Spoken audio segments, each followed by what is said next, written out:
Good morning, everyone. It's Kris with Inspired Energy again this morning. And this morning I have a guest here who is a permanent fixture right now at Clarity, Summer Bozohora.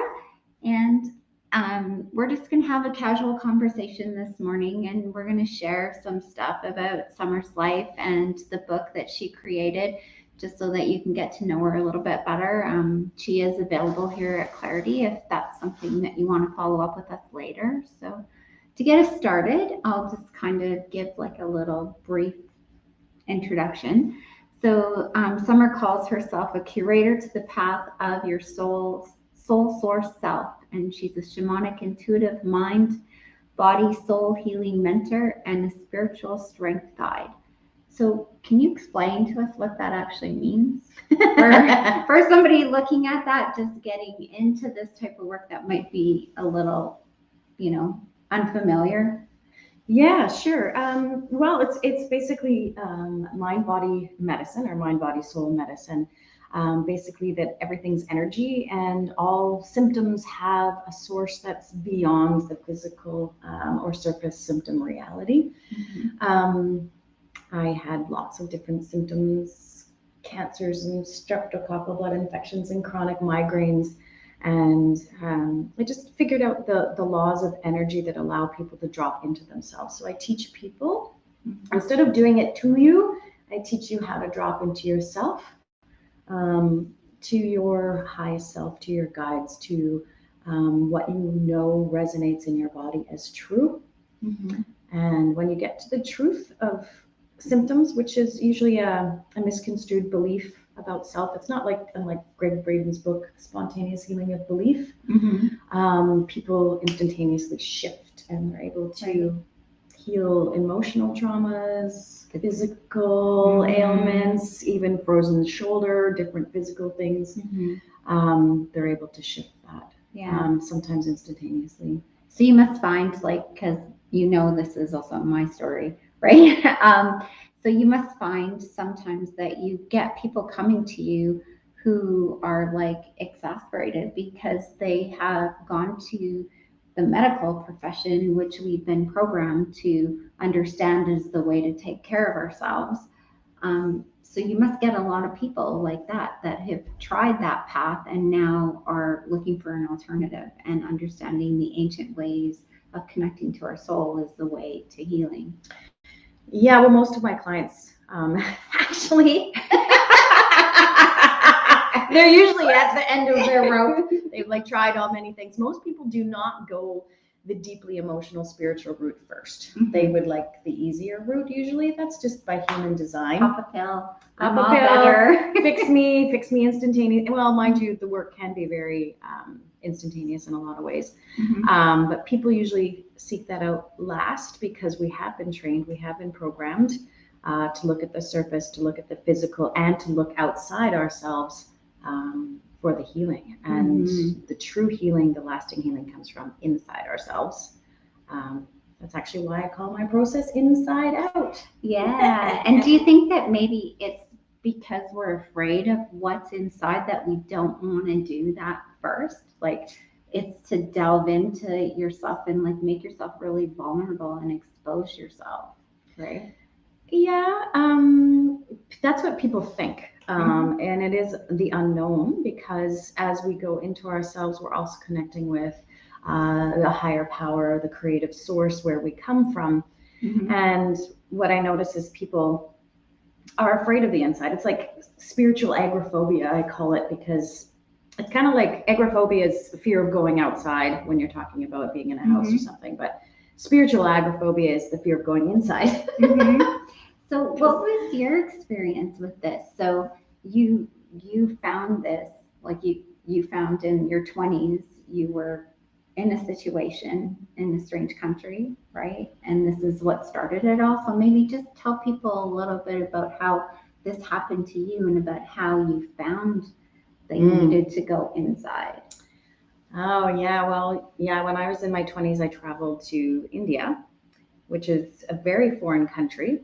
And I had to question everything about the Western world, the Western medical model, the West, everything about my family and how it worked. And I mean, there were just children with broken legs, and they'd been done on purpose just so they could earn money. And I came from a fairly well-to-do background, and so I was like, oh, something's wrong with It this doesn't picture. feel good. Yeah. I was only white young woman there, so I was very much a minority. I got stared at a lot, and women didn't go out. So there was no TV, no telephones, no distractions. Even women didn't even go to movie theaters. So I was alone by myself. Wow. So that's how you ended up going inside, because you were alone by yourself. I was alone by myself and had nothing on the outside to keep anything from source to repress any of it. And so things just started to come up, and I would take bus rides around India, and I would, you know what, our access and everybody's access to their soul source self, to who they are on a soul level, a universal level, is actually really easy to access. Then why aren't we all there? Well, because there's so many distractions. Right. We put glasses on to fix our outside eyesight. That actually is one of the things I'm a natural vision specialist is tell. They're the windows to the soul, and we're like, oh, we'll just fix it this way, and I see everything outside clearly and don't do anything on the inside. We have cars and material goods and shopping and work and addiction. There's so many addictions, which means the root word's dictatorship. It means giving your power away to someone or something else. And we have so much support in our culture to do that, that it's tricky to swing the other way, but so many people are doing it now. Yeah. There's a big push to, it's the age of Aquarius. That's what people are doing. But we're also being overwhelmed by everything, right? We're being overwhelmed with what's going on in the outside world. Like even the sensitive trying to go to the store and put your mask on, have your mask pass. Like that's overwhelming for some people. They can't handle it, right? Because they're not used to that confrontational energy. So it's a time for people to start looking for other ways to. It's a great time for that. Yeah. I was born for this time. We all chose to be here. Yeah, we chose to be here. It's good in a lot of ways because I call it the transformation threshold. So everything that's on the surface, our jobs, our lives, our roles in our families, our persona, our gender, whatever, is on the surface reality, which is always static. So nothing moves in that realm. We have to go to what I call the quantum realm or the wave function, where everything's open and we have access to that. It's like more the function of our right brain. And when we jump into that space, it's easier when we're overwhelmed. It takes us to a threshold of being because we're overwhelmed. We can't function in that day-to-day mundane world. We drop into the spirit realm, into unconditional love, into what you might call heaven or access to the co-creator. It's there. It's always been there. We can remember it. We don't have to learn to be there. We remember it. Yeah. And all of this is doing is forcing us to our true spirit, our true soul, our true values, and to realign with them. Yeah. And it feels scary. It feels overwhelming. It feels terrifying to go through it, because I think a lot of people are feeling alone, and because we are tribal creatures, we like community, we like to be together, but it's that journey that only you can take. You can have somebody sit beside you and hold your hand, but really you're responsible and you're the only one that can go inside, right? Yeah, that's the most terrifying thing, is like, oh wow, I need to show up. I need to be here on this planet, and only then do I truly connect to other people and create the community and the connection that I desire. Because if you're not connected to yourself, there's no way you can connect to anything else. But we're building a new world where we are going to be. We're going to be manifesting what it is we choose to be in, how we choose to be, how we choose to interact with each other, how we choose to do our day-to-day lives, right? Yeah. It's a wonderful thing that you've started to. So you're in India, you're going through all of this, and then when did the physical and those kinds of symptoms start? When you got back or while you were there? It's a mixture, because when I was a kid, I had chronic eczema all over my body. I had migraines as well for quite a long time. Like I'd be in so much pain, I would scream, and medications didn't help. And my whole left side of my body would be numb for 3 days until I threw up. Nice. Yeah, it was awful. So in India, when I chose to come home, because all of these emotions and different things were starting to arise in my memories. I was sexually molested when I was 3, that I'd forgotten and repressed, and just the way my family was and the energetics of it, and the sort of the distorted energetic things, the dysfunctional, yeah. When I came home, it just all started coming up. And it came through the surface of my skin. I started having eczema, and on the way home, I just remember I was like scratching. In fact, it was this arm. Yeah. I still have a scar there. And I started bleeding, and I created a streptococcal blood infection for myself with these big, gigantic boils. Oh, yuck. It was pretty gross.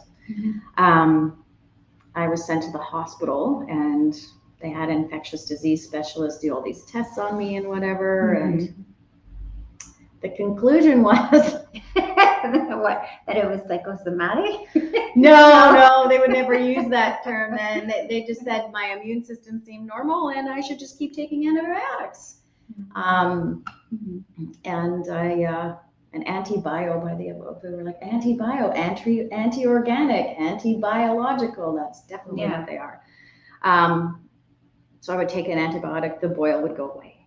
I'd stop, it would come back, and I would have all these things. And so at that time I came home, I spent 6 months to myself, journaling, meditating, doing artwork, cutting out pictures, and just sifting through my reality. I went through an identity crisis, or midlife crisis, when I was like 24. Are they kind of the same? Yeah. You know, like, because I think that people that go through a midlife crisis, it's actually an identity crisis. And I can say for myself, it's about every 10 years that I went through it. So when I was 30, when I was 40, when I was 50, now I'm 60. So it feels like another one. It feels like it's happening again. It feels like you step into this other reality, this other realm. So your roles shift and change, right? So from a maiden to a mother to a crone, right? Those are actual passages that we as women go through our lives, right? Where, you know, we become a mother and then we become a grandmother, and your whole reality shifts and changes. Yeah, you know? it does. Yeah. And that's one of the things that we aren't gifted with in our culture, is how to celebrate that, how to honor that, how to sacredly move through that, all those times. Anyway, when I was doing that for myself, I instantly got an insight, which was that the boils were repressed anger. And, you know, Louise Hay has those kinds of information, but you have to get that from the inside. Yeah. So that you can feel the truth of it and not just think it. And at that time, it resonated in my body as so true, what the reason was for it. And I was like, oh, I felt this shift in my body, and I was like, oh, I don't need antibiotics anymore. And I've never had them since. And so as I started doing that, I was able to realize the patterns that occurred in my thoughts, in my body. And so I created the 5-step process based on universal laws that I see other healers and other people. It's just a type of consciousness that's currently being downloaded for people. And so I teach people what that is. And really, it's judgment. What we think reality is, isn't. So more instead of using judgment, discernment. You're discerning what it is for yourself. You know? Discerning and observing, really. Yeah. It's like an observation of energy. And there's so many people are clairvoyant, clairaudient, clairsentient, whatever it is. We're focused on the 5 senses, and then they've taught us to lump the 6th sense into one thing. But it has multifaceted just like the rest of our senses. Mm-hmm. And people know that. Once they start getting into it, they're like, oh, what seemed like this subtle weird thing isn't anymore. They're like, oh, that's my knowing. Mm-hmm. And then they're able to do things and shift things in their body on their own. Yeah. And I think too, when you talk about knowing, the one thing that has come to my attention is that your body knows before something is going to happen, but it's in recognizing it and giving more space, because usually it's only a few seconds when you first start realizing it. And then it's, how do I create more space so that I have time to react or to change my path? Yeah, right. The habitual patterns that we have of repressing that knowing. Yeah.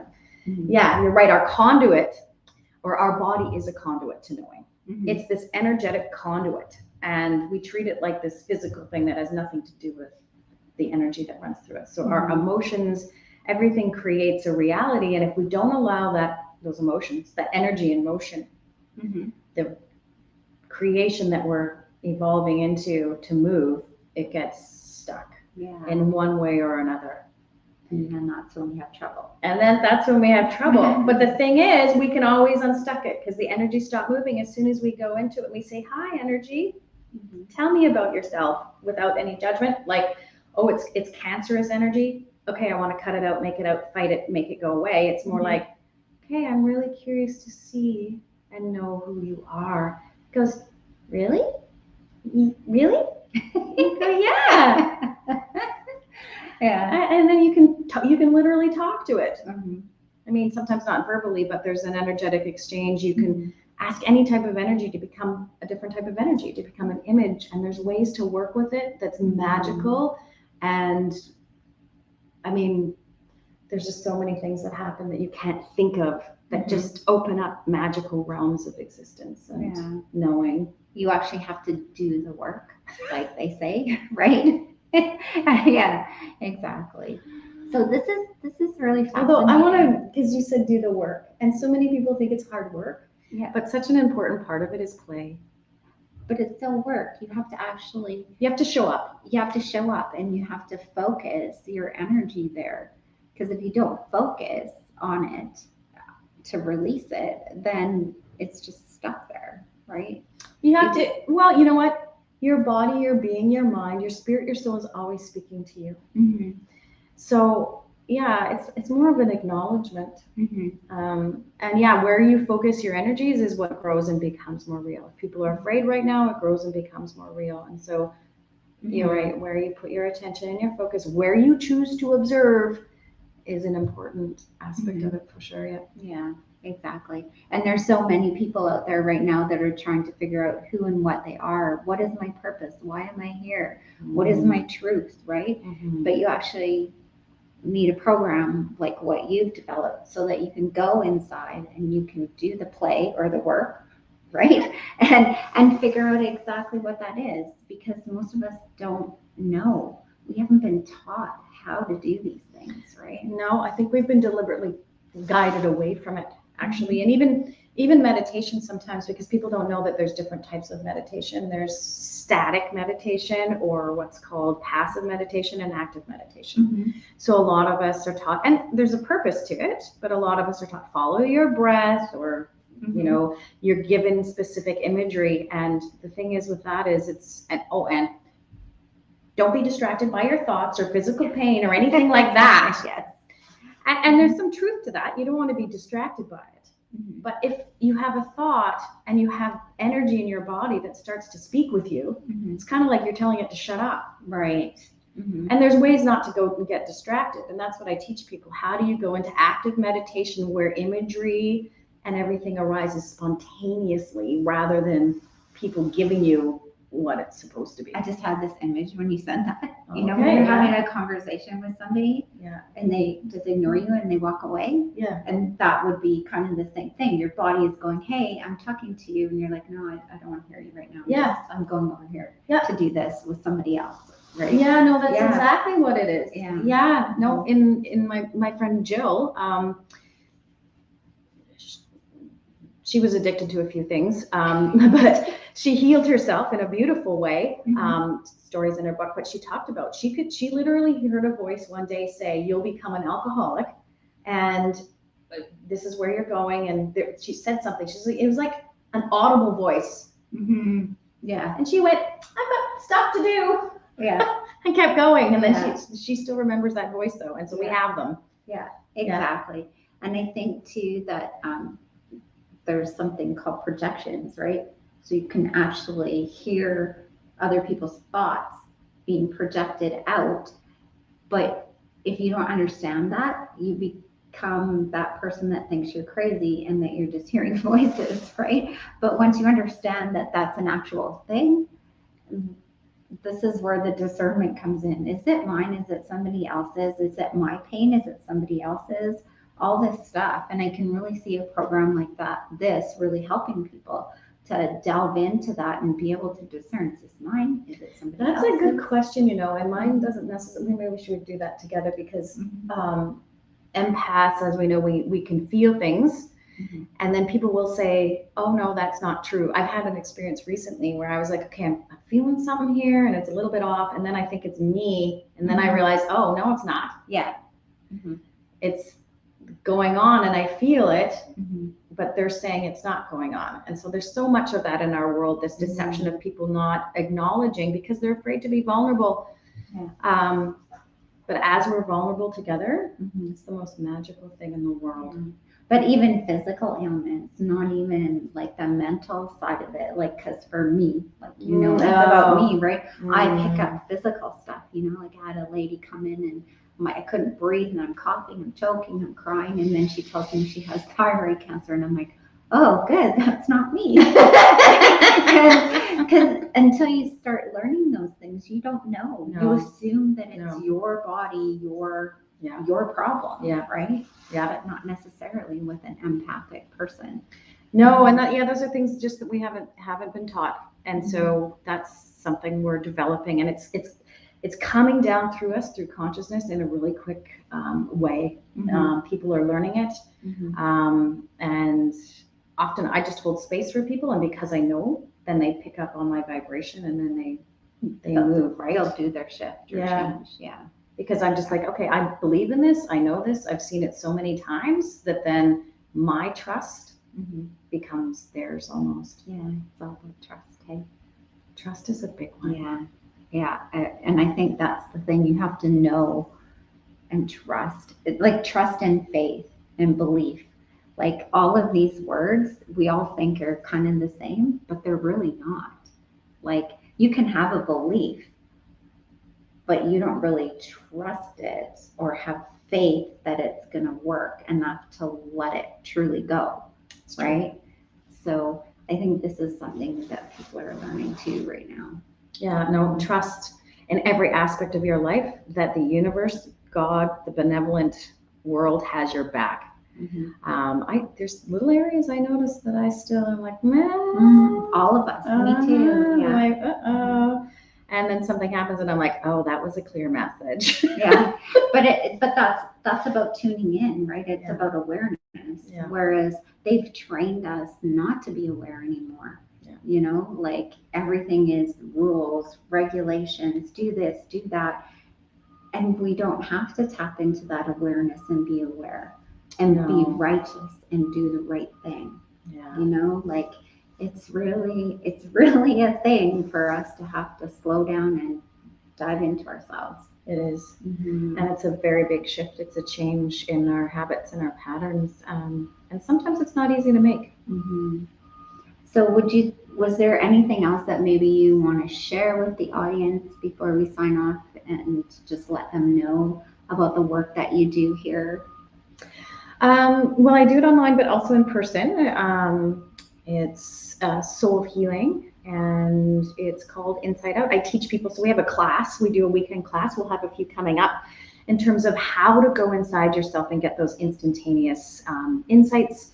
Whether you have body, physical symptoms. I've worked with, there's a lot of really depressed and suicidal people right now. Yes. And so there's a few of those. We have weekly practices in Inside-OWT. And when people come together to practice, you start to see the patterns that are happening in people's consciousness. And as you work together, oh, it's so cool. It's so co-creative. And that's the way they want us separate, because then you can't see the patterns and you can't see that you're not alone. And just that sense of community. We are built for connection. Yes. We're stronger together than we are apart. Yeah, because we feel those presences of all those other energies. We feel that all the time, and we're taught it doesn't exist. And then we feel crazy. Yeah, or told we're crazy. Or told we're crazy, because people don't want to feel that, because then they're going to have to go through the emotions that they've been told they shouldn't feel.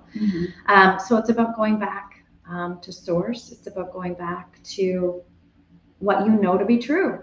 You remember it. You do. And that's awesome. You know, I have to say that there's been a big shift here since your presence here at Clarity too. And I would welcome anyone who wants to delve into this kind of work to contact us here. We can put you in touch with Summer. And it would just be the best thing you ever did. Come join the community. We have a lot of community and things. Kris and I are here pretty much every day. Yeah. At Clarity's, and there's just so many clairvoyants, witches, wizards, and amazing healing opportunities here on every level. And important, you can be you. You're not judged for who you are. You won't be criticized for whatever it is that is you, whatever that truth is that is you. We encourage that expression as long as it's healthy. You just need to have a healthy expression of it. And if not, then we need to dive in and figure it out. Right? Well, I'm going to challenge you a bit on that one. That's a bit of a judgment, what's healthy and what's not healthy. But well, I mean, you know, don't come in with guns and shoot us. That's maybe not healthy. Well, yeah, that's kind of what I meant. Like, you know, you can have all that stuff, but as long as it doesn't endanger anybody. Yes, that would be the boundary safe. there. It's a safe space for people is what I'm trying to get at, right? So I thank you all for joining us today. And Summer's book is available on our website, clarity.ca, or you can come in and pick up a copy yourself. She'd be happy to sign it for you. I would be happy to sign it for you. Personal one. Yes.